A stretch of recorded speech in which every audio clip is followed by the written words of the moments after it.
दोस्तों, अगर मैं आपसे एक क्वेश्चन पूछूं कि आप अमीर कैसे बन सकते हो, तो आपका क्या जवाब होगा? हो सकता है कि आप में से ज़्यादातर लोगों का ये जवाब होगा कि जॉब करते हुए अमीर बनना तो इम्पॉसिबल है। अमीर बनने के लिए तो बिजनेस करना पड़ता है। तो इस आंसर के अकॉर्डिंग हो सकता है कि आप अपनी जगह पर बिल्कुल सही हो। लेकिन क्या हो कि जब मैं आपसे बोलूं कि आप अपनी जॉब से मिलने वाली सैलरी से भी अमीर बन सकते हो, बस आपको खुद पे भरोसा होना चाहिए कि आप ऐसा कर सकते हो। बस इसके लिए आपको कुछ रूल्स को रेगुलरली बेसिस पर फॉलो करना है। तो आज की इस वीडियो में मैं आपको 4 ऐसे रूल बताऊंगा जिन्हें कि अगर आप अपनी लाइफ में प्रैक्टिकली अप्लाई करोगे तो इस बात की तो पूरी गारंटी है कि आप अपनी सैलरी की मदद से अमीर बन जाओगे। तो आइए दोस्तों, बिना देरी के शुरू करते हैं इस वीडियो को। तो सबसे पहला रूल है डेवलप अ रिच माइंडसेट। दोस्तों, अमीर बनना वो भी अपनी सैलरी के दम पर कोई बच्चों का खेल नहीं है। अमीर बनने के लिए जिस चीज़ की सबसे ज़्यादा ज़रूरत पड़ती है वो है आपका माइंडसेट। क्योंकि आज आप अपनी प्रेजेंट सिचुएशन में जिस भी कंडीशन में हो, इसमें सबसे ज़्यादा रोल आपका माइंडसेट प्ले कर रहा है। फॉर एग्जाम्पल, मान लो कि 2 इंसान हैं, हर्ष और देव। तो इन दोनों को 1-1 करोड़ रुपए दिए जाते हैं। अब इतने पैसे मिलने के बाद हर्ष सबसे पहले शॉपिंग करने में लग जाता है। वो आईफोन खरीदता है, एक्सपेंसिव एसेसरीज और गैजेट्स खरीदता है, फिर घूमने के लिए जाता है, बड़े बड़े 5 स्टार होटल में टाइम स्पेंड करता है। और हर्ष ऐसी हर वो चीज़ उन्हें 1 करोड़ रुपए से करता है जिससे कि उसे अमीर होने का फील आए। अब इसी चक्कर में कुछ समय बाद ही उसका पूरा 1 करोड़ रुपए खर्च हो जाता है और वो 1-2 साल के अंदर ही वापस से अपने पहले वाली कंडीशन में चला जाता है। जबकि 1 करोड़ रुपए मिलने के बाद देव सबसे पहले ये एम रखता है कि उसे इस 1 करोड़ को 10 करोड़ बनाना है। इसके लिए वो सबसे पहले अपनी स्किल्स और नॉलेज पर फोकस करता है और ये आइडेंटिफाई करता है कि उसमें 1 करोड़ को 10 करोड़ बनाने वाली काबिलियत है भी या नहीं। और नॉलेज गेन करने के लिए वो बिजनेस, फाइनेंस और इन्वेस्टिंग की किताबें भी पढ़ता है, सक्सेसफुल लोगों की कामयाबी की रणनीतियाँ सीखता है, मोटिवेशनल और बिजनेस डिस्कशन के सेमिनार को अटेंड करता है और अमीर बनने के लिए रिक्वायर्ड स्किल्स को सीखने के लिए वो कई वैल्यूएबल कोर्सेज भी करता है। फिर वो अपने पैसों को स्मार्ट तरीके से इन्वेस्ट भी करता है जिससे कि बढ़ते टाइम के साथ साथ उसके इन्वेस्टमेंट की वैल्यू भी ग्रो होगी, यानी कि उसका पैसा बढ़ेगा। इसीलिए आने वाले कुछ सालों में ही अपनी स्किल्स और इन्वेस्टिंग के दम पर देव के 1 करोड़ के बन जाते हैं 10 करोड़। तो यहाँ पर आप देख सकते हैं कि दोनों को स्टार्टिंग में सेम अमाउंट दिया गया था, पर फिर भी कुछ सालों के बाद हर्ष की कंडीशन पहले जैसी हो गई और देव और भी ज़्यादा अमीर बन गया। तो ऐसा होने का सबसे बड़ा कारण है उसका माइंडसेट।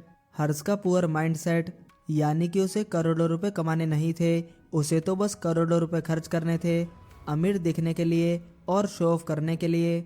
जबकि देव का रिच माइंडसेट था और उसे अमीर बनना था।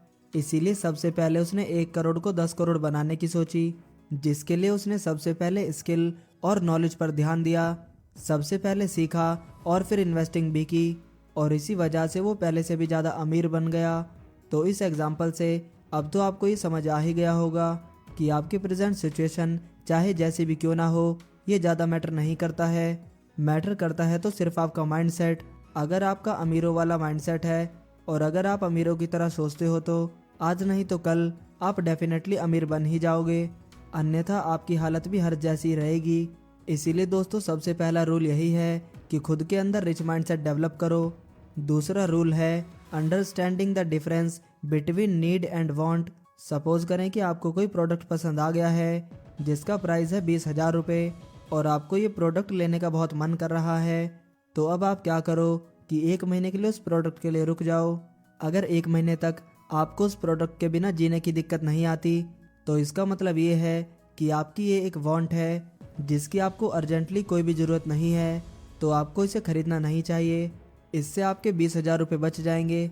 और अगर 1 महीने तक उस प्रोडक्ट के बिना आपको मुश्किल आए, तो समझ जाइए कि वो आपकी एक नीड है। इसका ये मतलब हुआ कि आपको उस प्रोडक्ट की ज़रूरत है और आपको इसे खरीदना चाहिए। और अगर आपके लिए 20,000 रुपये बहुत ज़्यादा हैं, तो अभी थोड़ा सा रुक जाओ, पहले ये अमाउंट सेव कर लो, फिर इसे खरीदो। लेकिन ईएमआई पर मत लेना, क्योंकि कोई भी चीज़ ईएमआई पर लेने पर आपको उसकी एक्चुअल कॉस्ट से थोड़े ज़्यादा पैसे देने पड़ते हैं। इसीलिए इस चीज़ से बचें और फाइनेंशियली स्मार्ट डिसीजन लें। ऐसा करने के लिए आप पहले पैसे को सेव करें और फिर सेव किए हुए पैसों से एसेट बनाएं, जिससे कि आपके एसेट से आने वाली इनकम आपके वांट्स और नीड्स दोनों को पूरा कर दें। तीसरा रूल है, if you can't afford anything thrice a same time you can't afford it. दोस्तों, अगर आपको सैलरी के पैसों से अमीर बनना है तो आपको वो हर चीज़ खरीदना बंद करना होगा जिसे आप अफोर्ड नहीं कर सकते। एग्जाम्पल के लिए, अगर आपकी सैलरी 50,000 रुपये है और आपके अकाउंट में केवल 1 लाख रुपए जमा है और आपको 5 लाख रुपए की एक कार खरीदनी है, तो आपकी सेविंग्स के हिसाब से अभी आप इस कार को अफोर्ड नहीं कर सकते हो। आप इस कार को तभी अफोर्ड कर सकते हो जब आपके अकाउंट में 15 लाख रुपए होते। यानी कि अगर किसी भी चीज़ को आप एक समय पर 3 बार खरीद सकते हो तो उसे आप अफोर्ड कर सकते हो, और अगर आप किसी भी चीज़ को एक टाइम पे 3 बार नहीं खरीद सकते हो तो आप इसे अफोर्ड नहीं कर सकते हो। लेकिन इसका ये बिल्कुल भी मतलब नहीं है कि आपको अपनी लग्जरी आइटम को खरीदने के लिए अपनी इच्छा को सेक्रीफाइस करना है। आप अपनी सैलरी से ही बिना किसी टेंशन के अपनी लग्जरी के शौक को भी पूरा कर सकते हो। इसके बारे में हम इसी वीडियो में आगे बात करेंगे। अब चौथा और सबसे इम्पोर्टेंट रूल जो कि आपको अपनी सैलरी से अमीर बना सकता है वो है 50-30-20 रूल। इस रूल को डिटेल में डिस्कस करने से पहले मैं आपको एक बात क्लियर कर दूं कि इस रूल को फॉलो करके आप अपनी सैलरी के बेसिस पर ही अमीर तो बन जाओगे, लेकिन इसके लिए आप में बेसिकली 3 चीज़ें पहले से होनी चाहिए, और वो है discipline, patience, knowledge about investing.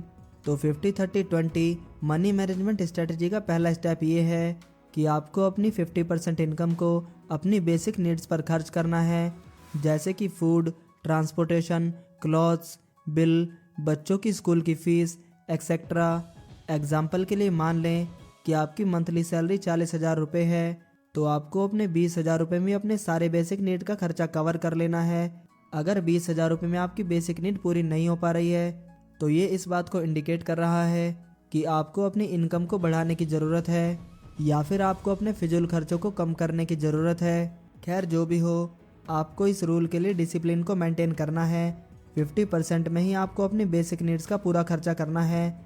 इस रूल का सेकंड स्टेप है कि आपको अपनी सैलरी का 30% हिस्से से ही अपनी चाहतों को पूरा करना है, जैसे कि expensive clothes, parties, vacations, new cars, luxuries और एक्सपेंसिव गैजेट्स।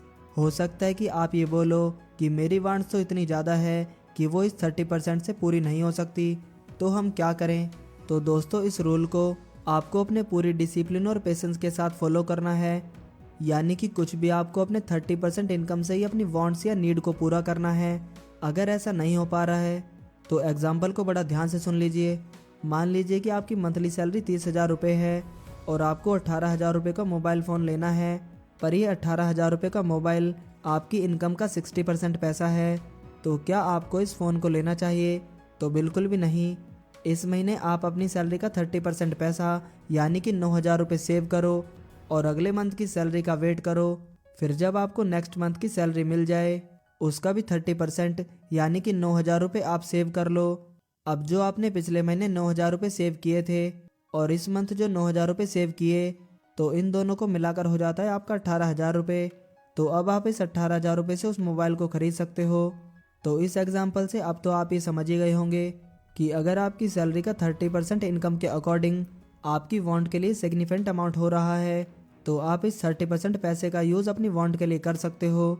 अन्यथा आप वेट कीजिए और ठीक वही कीजिए जो कि मैंने आपको फ़ोन वाले एग्जाम्पल में बताया था, यानी कि आपको उस टाइम तक वेट करना होगा जब तक कि आपके पास इस वांट को पूरा करने के लिए पूरे पैसे जमा ना हो जाएं। अब इस रूल का तीसरा स्टेप ये है कि आपको अपने बचे हुए सैलरी का 20% हिस्सा सेविंग्स और इन्वेस्टिंग में डालना है, जैसे कि savings for retirement, kids education और अपने बच्चों की फ्यूचर में शादी के लिए एंड एक्सेट्रा एक्सेट्रा।